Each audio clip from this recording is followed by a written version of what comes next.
Hello people of Midgard, this is Isaac here and welcome back to Isaac Reviews 2022. Throughout his major appearances in the MCU, Thor's had some pretty interesting development.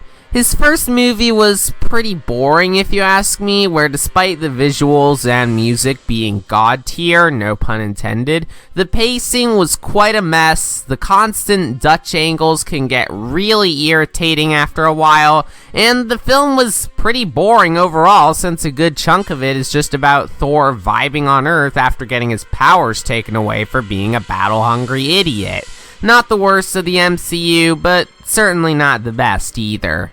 Then there was The Dark World, and that title really does make sense, because this movie is so dark and gritty that I'm surprised it wasn't made by Zack Snyder. I mean, it is slightly better than Eternals and Captain Mary Sue, but it is still a boring mess with awful pacing, weak visuals, horrible editing, and an underwhelming villain.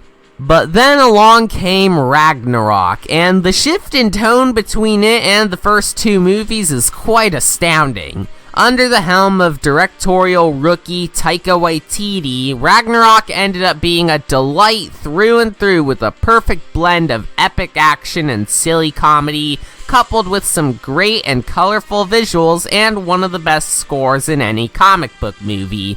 As such, it only made sense for Waititi to come back for the next installment in the franchise, Thor: Love and Thunder, the subject of today's review. I mean, it was nice to see him return, and I was looking forward to seeing where Thor's character would go after his underwhelming arc in Endgame, but there's just one tiny thing that kinda had me worried.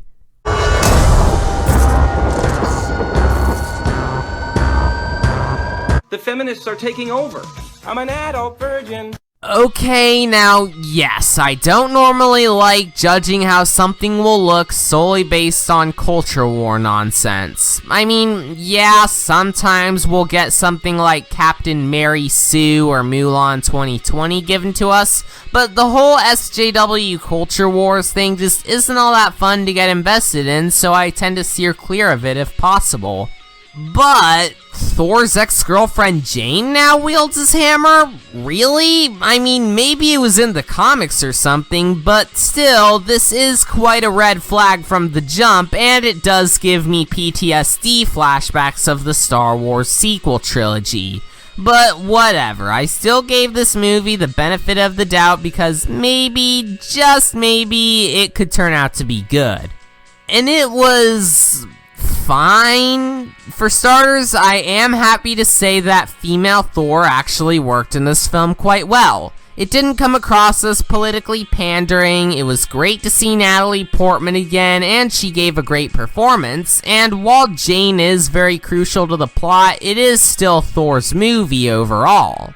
In addition to that, the rest of the actors are great and have some solid chemistry with each other. The visuals and action scenes are relatively decent, although the CGI can sometimes be a bit off. The cinematography is pretty good, the soundtrack kicks ass, and I really liked how the film expanded on gods beyond Norse mythology, such as showcasing plenty of Greek and Roman gods.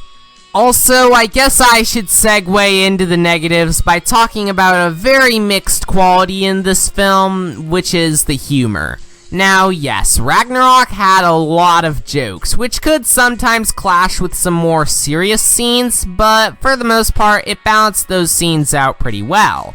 With Love and Thunder, there is a wider gap between the serious and silly scenes, and a lot of the more serious moments do feel more impactful as a result of the nerfed comedy. On the other hand, some of the jokes did kinda drag out for longer than they needed to, and it also admittedly wasn't immune to some instances of mood whiplash. Keeping with the flaws, for starters, I wasn't a big fan of Thor's character here. It just kind of felt like he regressed back to his reckless and moronic personality from the first film, which is kind of sad given how far his character had come since then. Also, I didn't really like the villain, Gore the God Butcher. I did like Christian Bale's performance, the character was pretty intimidating, and he's nowhere near as bad as some of the MCU's worst villains like Whiplash or Icarus, but he just felt like wasted potential overall, and it didn't feel like he was given enough solid development to be among some of the MCU's better villains.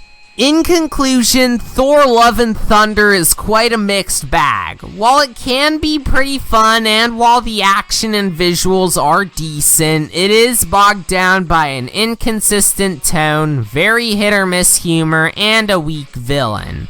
If you liked Ragnarok, you'll probably find some substance in this, but for those of you who haven't been too impressed with the stuff Marvel's been making nowadays, aside from No Way Home, you probably won't be missing too much if you just wait for it to come out on Disney+.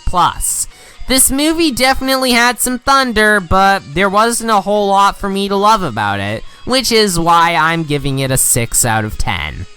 Next time, I'll be reviewing something I doubt most of you even knew existed, Netflix's The Sea Beast. I've already watched it, and hot damn was it a great movie, but you'll have to wait until my review comes out to find out why that is.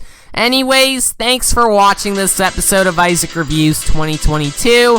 Like the video and subscribe for more crap like this, and I'll see you all next time. Bye!